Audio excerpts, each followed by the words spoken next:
Hello everyone, how are you all? I hope you are doing well and I am Tia. So very warm welcome to Bio Learning Points. तो हम इस video में कुछ questions लेके आए हैं again और उस पर ही हमारा डिस्कशन होगा। जो लोग कह रहे थे कि 25 तक जो है वो आपके पास नोटिफिकेशन आ जाएगा according to some of the sources, तो अभी तक नहीं आया है। एंड मैंने भी कॉल करा था, मैंने भी मेल करा था और आप लोगों से भी कहा था करने के लिए। तो मेरे पास जो भी रिस्पॉन्सेस आए वो कुछ खास क्लियर नहीं है और चीज़ें यहाँ तक कुछ भी क्लियर नहीं है। सो ऑलमोस्ट लॉस आप लोगों का ही हो रहा है। मुझे सपोर्ट आप लोगों से मिला नहीं। जो भी चीज़ मैं चाहती थी कि आप लोग मेल करें मैक्सिमम टू मैक्सिमम, मुझे पर्सनली 10 से 15 लोगों का ही जो है वो मैसेज आया कि हमने मेल किया विथ स्क्रीनशॉट्स। सो हम बात करेंगे उन स्टूडेंट के लिए जो इस बार अभी अभी इनरोल हुए हैं मास्टर्स के लिए 2022 टू 24 जिनका सेशन है। हमारा टॉपिक उसी पे होगा। तो यदि आप मास्टर्स के स्टूडेंट हैं और किसी भी स्ट्रीम से हैं like life science, chemical science, mathematical science and earth science, so आपका जो प्रिपरेशन है वो किस डायरेक्शन में होना चाहिए और किस तरीके से आप चीज़ें क्लियरली इस एग्ज़ाम को जो है वो मास्टर्स के साथ ही क्लियर कर ले तो कितना ज़्यादा बेनिफिट होगा, ये सारा भी हमारा डिस्कशन होगा। तो सबसे पहले हम बात करें मास्टर्स के स्टूडेंट को लेके, तो हम लाइफ साइंस को लेके चलेंगे, बाकी आप लोग रिलेट कर सकते हैं। तो जो लाइफ साइंसेस के स्टूडेंट हैं उनके लिए मैं बात करूं कि यदि आप किसी भी स्ट्रीम से हैं, सपोज डैट लाइफ साइंस में बहुत सारा है लाइक फिजिकल, ये क्या उसको कहते हैं, microbiology, biochemistry, life science, zoology, botany या फिर मतलब किसी भी चीज़ से यदि आपका मास्टर्स है तो किस तरीके से आपको चीज़ें करनी चाहिए। So first of all you should download the syllabus of CSIR UGC net. तो उससे ये होगा कि आपको एटलीस्ट ये चीज़ें क्लियर हो जाएगी कि किस तरीके के जो है वो सिलेबस में चीज़ें मेंशन है।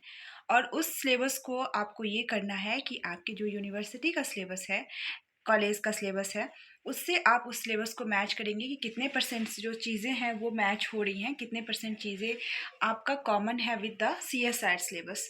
सो ऑलमोस्ट चीज़ें CSIR के साथ ही कवर हो जाएंगी आपकी। सो फर्स्ट ऑफ ऑल आपको जो आपकी यूनिवर्सिटी का सिलेबस है आप अकॉर्डिंगली जाएंगे। सपोज डैट कि आप जूलॉजी से हैं तो सेल बायोलॉजी तो आपके होंगे ही, बॉटनी से हैं फिर भी आपके होंगे। तो थोड़े बहुत के बस डिफरेंसेस होते हैं और स्पेशलाइजेशन जो है वो सारी चीज़ें रहती हैं।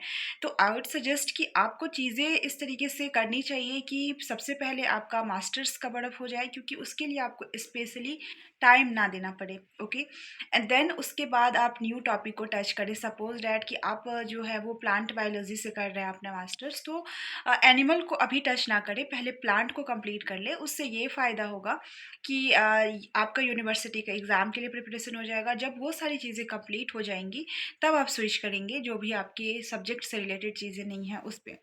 तो इसके लिए ये एक बहुत बड़ा अच्छा स्ट्रेटजी रहता है और मैंने भी ये स्ट्रेटजी फॉलो करा था during my examination and I was in my second semester. So I have some idea about this things कि किस तरीके से टाइम मैनेजमेंट, किस तरीके से university management and exam management होनी चाहिए, सो दैट जो चीज़ें आपके लिए ईजी हो जाए और 1 ईयर में आप एग्ज़ाम क्लियर कर लें।